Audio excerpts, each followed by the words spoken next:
Okay, just talking about some classics of Australian children's literature. Everyone should know this one, Dot and the Kangaroo. Absolutely brilliant. It was written over 100 years ago, and it's very enchanting. It's almost like a little bit like an Australian version of Alice in Wonderland to some extent. And it's probably one of our most famous ones, Ethel Padley there. It's got some beautiful illustrations in it this particular version. Now, since it was written a long time ago, I think there's a little bit, Frank Mahoney. Look at those illustrations, absolutely amazing. No CGI or, God forbid, AI there, obviously.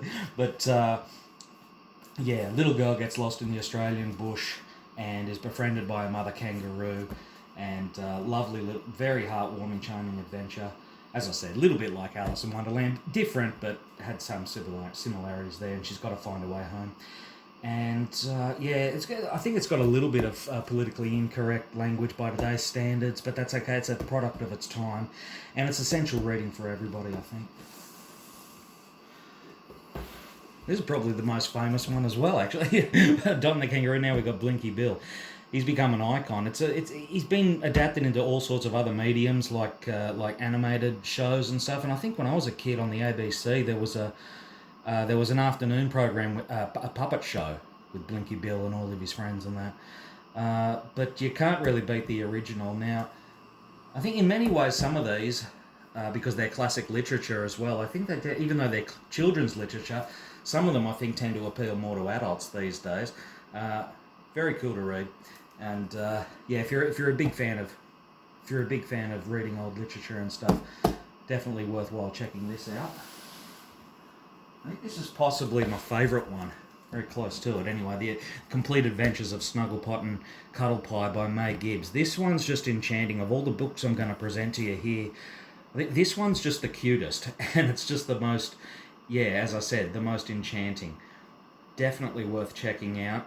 I loved it as a kid, and I love it even more now as an adult. I think my appreciation of it's grown even more.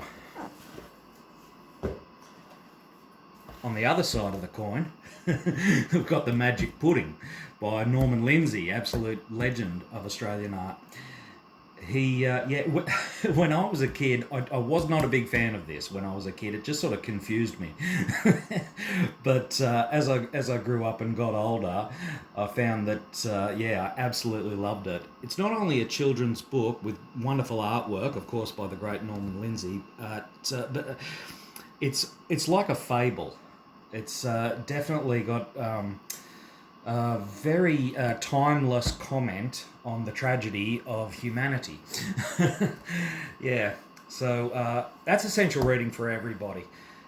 But so try to check it out. Lastly, The Adventures of the Muddle-Headed Wombat, story by Ruth Park. Now, if you're looking for if you've just got if you're newlyweds or something like that, and you've got your little ones, your kids, and you're reading them bedtime stories, I can't recommend this book enough. Okay, my parents read it to me when I was a little fella. I loved it because it's so funny as well. It's not only well written, but the Muddle-Headed Wombat is such a great character. Representative of the Aussie larrikin, a little bit like Blinky Bill, but I would dare say even funnier. So I loved it as a kid, and I'll have to reminisce and go back and read it again sometime. It's been a long time, but I do remember laughing my head off. I found the Muddle-Headed Wombat and his friends to be so entertaining and so funny. So if you're looking for a book to read as bedtime stories to your kids, this is essential. So pick it up. Okay, thanks for viewing. Before I go, I'll just promote my children's book here, A Day in the Life of Natalie Numbat, written by myself, with wonderful, beautiful artwork by the very talented Carla Santos.